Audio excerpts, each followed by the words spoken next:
Some stories begin with hope. This one begins with hunger.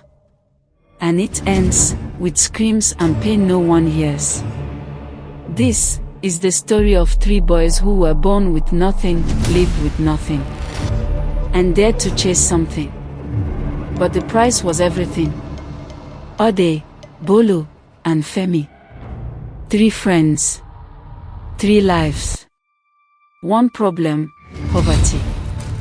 They were born in the gutters of the city, where the air smells of rot, and the walls whisper your name only when you're dying. Their parents were gone, swallowed by the same system that forgets the poor exist. The streets raised them. The cold shaped them. Hunger never left them. They begged, they hustled, they slept under bridges. No one ever saw them, not really. People crossed the road when they walked by. Girls laughed at them. Shop owners chased them away like dogs. Look at those boys again, useless as ever. They'll die like rats. And maybe they would have. Until the day Femi made things worse. Much worse. Femi was always the wild one, funny, loud, and careless. He messed around with the landlord's daughter. It was supposed to be a joke, but she got pregnant. The landlord went mad. He gathered boys to go beat Femi. Femi was beaten till his body bled, and then thrown into the rain like garbage. He limped back to Ode and Ao, swollen, broken, silent. He cried and pleaded with them that it was a mistake, and begged that they allow him stay with them.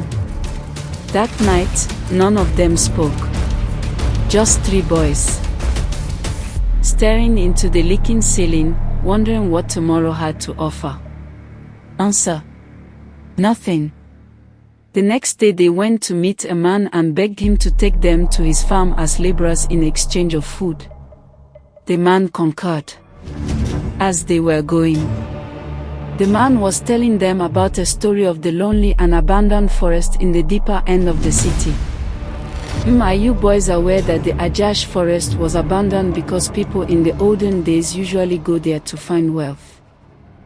But most never come back, and those who returns with one sickness or the other.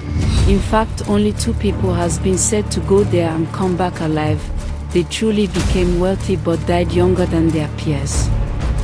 Out of curiosity, Femi, whom was the youngest, asked, how long did they live before they died?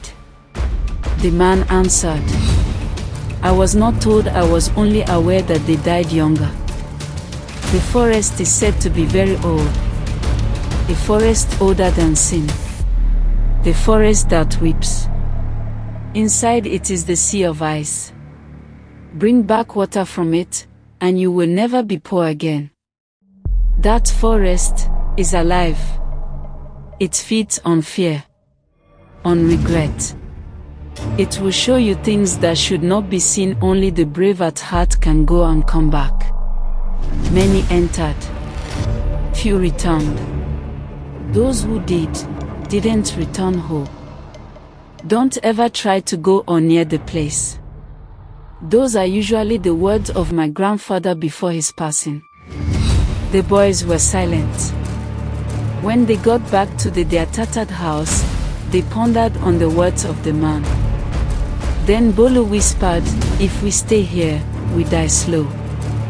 Let's go and die fast. They all agreed. Tomorrow, they would enter the forest. The next day Femi, Ode, and Ao prepared to enter into the Ajash forest.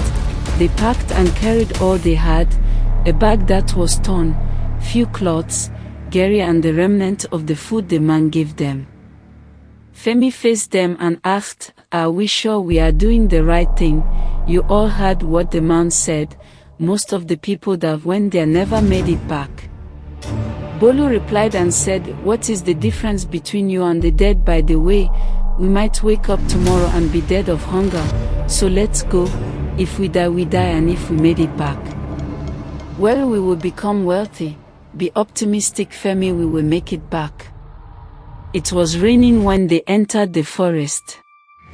The first thing they noticed, no birds. No sound. Only the sound of their own breath. They were scared at first but were determined to enter. They held on to themselves and whispered, "We only need the water, and we will get the water." As they continued their journey, a fog came, a thick and heavy, like smoke from a burning soul. Trees moved. Branches whispered names. Suddenly, the path behind them, gone. Femi panicked. "Let's go back. Bolu, there is no back." And then, the forest began. The first terror came crawling, giant mosquitoes, fat with blood. They didn't bite. They stabbed. Each stab didn't bleed, it screamed. Femi howled. He grabbed his head. He forgot his name. Ade smashed them with a stick, yelling, shaking. But then the trees started laughing. Low, mocking. They all picked race and ran as much as they could. Panting. Ade asked, "What was that? Are those boy mosquitoes? Why are they that big and large?" Femi the youngest started crying, clinging to Bolu. "I want to go home, those things are too scary."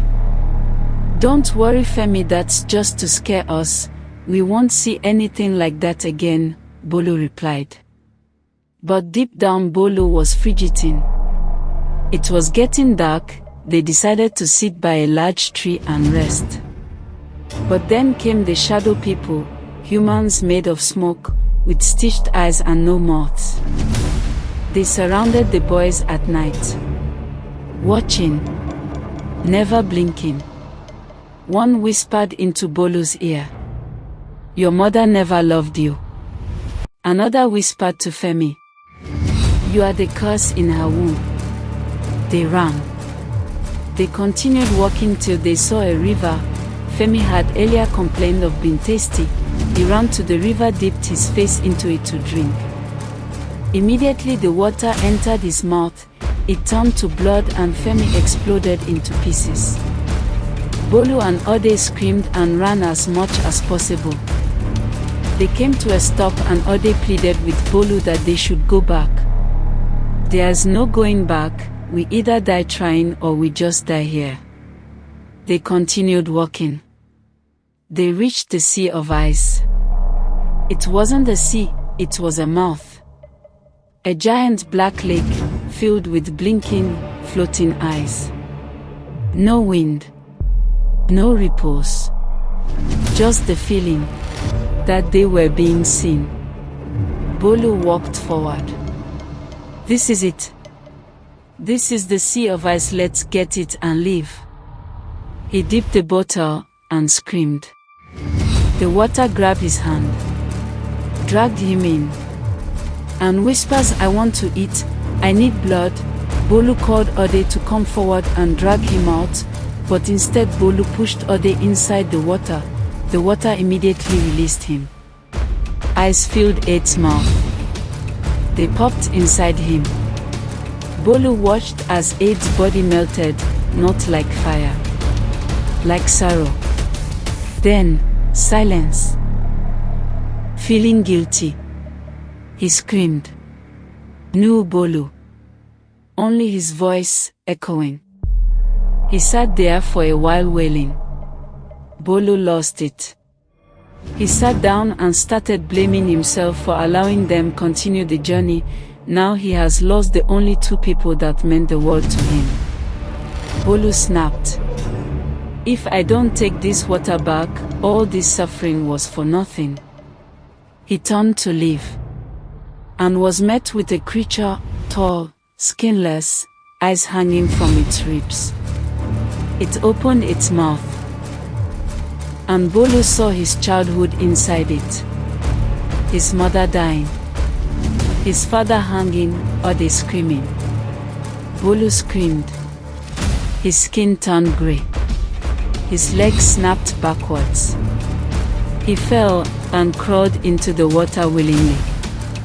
Just like that Ode, Bolu, Femi entered into the forest and never returned. The forest is not kind with whomsoever wants to steal from it. It feeds on fear, regret. So if you're not brave enough, do not try to go into the sea of ice.